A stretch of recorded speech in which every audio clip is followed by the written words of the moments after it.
It's October 31st. Having just finished the Passover meal, Jesus continues his final discourse with the disciples. They are about to make the short walk across the Kidron Valley to Gethsemane. It is his last extended conversation with them before he is arrested, tried, convicted, and crucified. And he is speaking in direct terms, not parables or analogies. He reminds the disciples in verses 18 through 25 that because they have been called out from the culture, they need to speak truth to it. The culture will be hostile toward them. They should not expect praise or even acceptance from the culture. He also tells them greater detail of the traumatic events coming in the next few hours.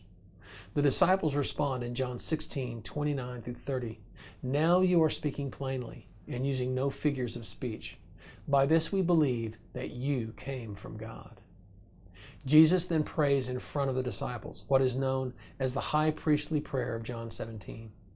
In this prayer, Jesus in verse 20 asks his Father for unity among his followers. I pray that they may all be one. Again in verse 23, that they may be perfected into one, that the world may know that you sent me. Why does Jesus want his followers to be unified? Because it reflects the unity that he has with his Father and the Holy Spirit. And because there is tremendous power in unity. What does unity look like among followers of Jesus? There are so many differences in doctrine, practices, and cultural issues that exist within the church around the world. What does Jesus expect from his people on this question? 16th century theologian and reformer Philippe Melanchthon is one of several figures in church history credited with a very helpful thought on this topic. He proposed in the essentials unity, in the non-essentials liberty, and in all things love.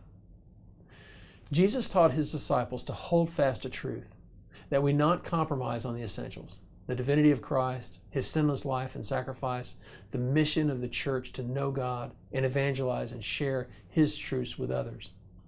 In the non-essentials, such as cultural practices, evangelism tactics, the worship styles, there can be liberty. And in everything we do, everything we say, we should reflect an attitude of love toward others. We are called to love everyone, even those we disagree with, even those that hate us. Love for everyone, both within the church and outside of the church, should be the hallmark of our lives.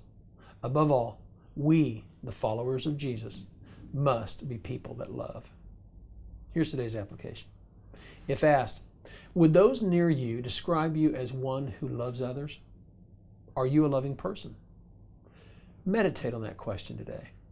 Ask God if others see you as loving, and then purpose to make this one character trait the hallmark of your life. Now here's today's prayer.